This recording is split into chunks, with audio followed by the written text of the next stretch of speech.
This section is 2.1. It's on quadratic functions, so it's going to be a huge review of stuff you did in Algebra 2. So when we think of quadratics, we think of x squared or parabolas or U-shaped looking graphs. And so this is the parent function of a quadratic. F of x equals x squared. So if we go off of our domain rules, we know that the domain for this is all real numbers. If we think about the range of this function, so range is talking about how far up and how far down a graph goes. Now, we know that this graph, since there are arrows on the end of this parabola, is going up forever. But where does it stop? Well, if we go down the graph, we don't have anything that goes past when y is 0. So we don't have any negatives. This is right where our graph starts. So we can write the range as y is greater than or equal to 0 because this function stops right here. That's as far down as it goes. Now, if we think about where this function is increasing, that would be from 0 to infinity. If we think about where it is decreasing, that would be on the other side, negative infinity to 0. Now, when we talk about intercepts, we're talking about x-intercepts. Where does this function cross the x-axis or touch the x-axis? Well, here it touches it right at 0, 0. Relative minimum, so that's where we go from decreasing to increasing, would be at 0, 0, the origin. And relative maximum, we do not have a relative maximum, so we can just write none. So here you'll see these two little notes, a is greater than or equal to 0. A is talking about the number in front of x squared. So if the number in front of x squared is positive, you'll have a relative minimum. If the number in front of x squared is negative, you'll have a relative maximum. Quadratic functions can be written in 3 different forms. So we have the standard form, the intercept form, and the vertex form. The standard form is how we're used to seeing quadratic functions. F of x equals ax squared plus bx plus c. And so obviously when you have an equation in this form, a, b, and c are going to have some number that go along with it. So as an example, you might see something like this. F of x equals 1x squared plus 4x plus 1. So as you can see, I can plug in any numbers for a, b, and c, and that'll give me any type of standard form of an equation. In intercept form, that's going to look like this. F of x equals, this is also known as factored form. And so you can see you have the two factors, or the two parentheses, x minus q and x minus p. So p and q will always be numbers. So as an example, we would see something like this. X minus 2 and x plus 3. And with this q and p, those are our x-intercepts. So because it's called intercept form, we can pull off the intercepts right from here. So the x-intercepts are p comma 0 and q comma 0. So whatever this number is our first intercept, whatever this number is our second intercept. So if we use that over here, that would mean our x-intercepts for this equation would be 2 comma 0 and negative 3 comma 0. And notice that it is the opposite sign of whatever is in the parentheses. Our last form is vertex form. That looks like this. F of x equals a times x minus h squared plus k. So a, h, and k will all have numbers that go with it. And an example would look like this.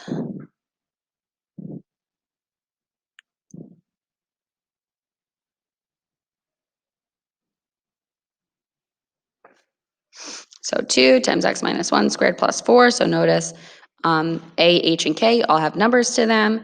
If I wanted to find the vertex is always H comma K. So that's why we call it vertex form, because we can pick the vertex right off of this equation. So the vertex in this equation would be 1 comma 4. So notice whatever's inside parentheses becomes the opposite. Whatever's outside stays the same sign. So kind of like here, inside parentheses becomes the opposite. And then this one on the outside of the parentheses stays the same. So that's how we would find our vertex.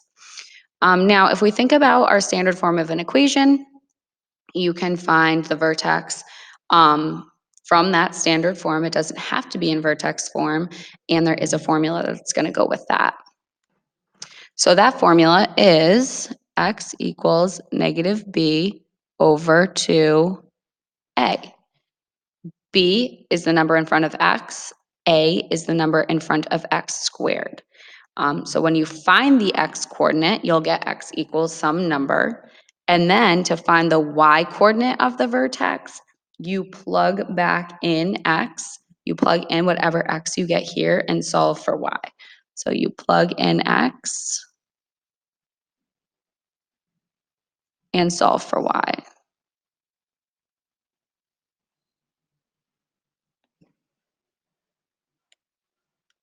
So let's do this example. Let's say this is my equation. If I wanted to find the x coordinate of the vertex, I would use this formula. So x equals negative b, in this case, my number in front of x is 4, over 2 times a. So my number in front of x squared is 2.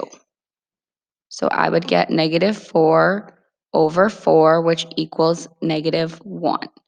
So that is my x value of my coordinate. To find the y value, I now have to plug in x, negative 1, and solve for y. So in this equation, y equals 2 times negative 1 squared plus 4 times negative 1 plus 1. So you plug in x to solve for y. And now I simplify. So negative 1 squared gives me positive 1. 4 times negative 1 is negative 4 plus 1. 2 times 1 is 2, minus 4 plus 1.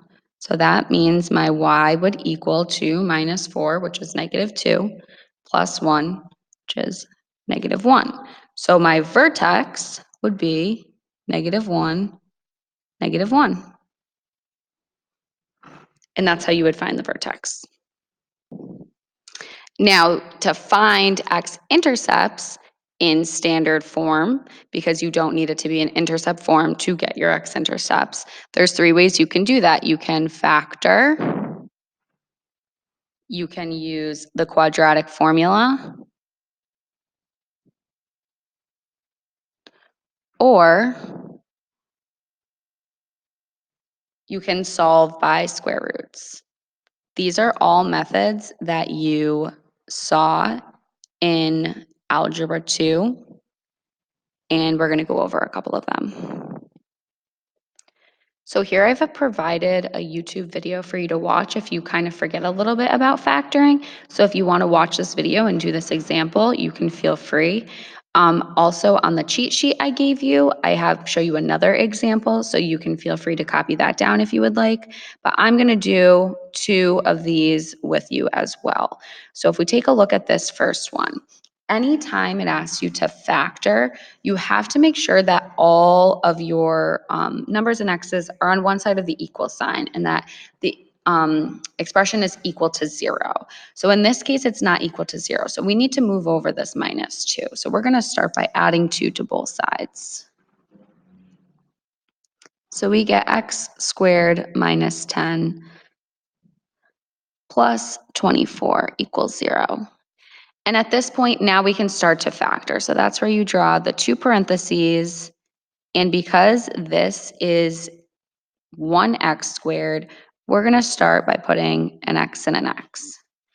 Now, if this number on the inside is negative and this is positive, that means we're adding to a negative but multiplying to a positive. So that means both of our signs have to be negative.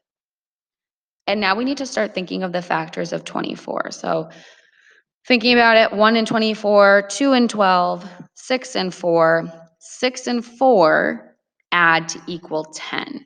And so that's what we would want to do here because we want to multiply to positive 24, but add to negative 10. So minus 6 minus 4, we multiply to positive 24, we add to negative 10. Those are my two factors. To find the x-intercepts, this is now an intercept form. So my first intercept is 0, 4, and my second one is 0, 6. Because if we were to take both of these and set them equal to 0, so we take our factors and separately set them equal to 0, and so you would solve these, add 4 to both sides, so you get x equals 4, which is where this 0 comes from, and then x equals 6, which is where this 0 comes from. So that's an example of factoring and finding the x-intercepts. Now, if we scroll down to solving x-intercepts using the quadratic formula, this is a good resource you can use to see how this example is completed. When should you use the quadratic formula? You use it when you cannot factor. So when something is unfactorable, that is when you have to go to the quadratic formula. So I will let you do, you can look at this YouTube video and then try a couple examples. It's basically just plugging it in. These examples are all talking about finding the vertex now. So x-intercepts, you factor, use quadratic formula, solve by using square roots, one of those tactics. To find the vertex, you either have it in vertex form and can pull it right off the equation, like this example right here. So because this is in vertex form, we know that because we have this group squared and then a number added on the outside, we can write the vertex as the opposite sign of what's inside parentheses, and this number right here, 1, 6, that's our vertex. We're done. It's not as easy if you have the equation in standard form because you have to now use that formula. So the vertex formula, when it is in standard form, is x equals negative b over 2a. So if we plug into that formula, b is the number in front of x, so negative 8 over 2 times 1, because as you can see, the number in front of x squared is 1. So we get negative 8 over 2, which is negative 4. So we have our x value of our coordinate, but now we need y. So to solve for y, we plug in negative 4 for x in our equation. It's the same as if you were ever asked to solve for y given an x value. So now when we go through and do this out, negative 4 squared gives us 16. 8 times negative 4 is negative 32, and then we're left with plus 16 on the end. So when we add 16 plus 16, we get positive 32 minus 32 equals 0. So my y is 0, my x is negative 4, and so we want to write it as a vertex. You want to finish off the question. Negative 4, 0 is my vertex.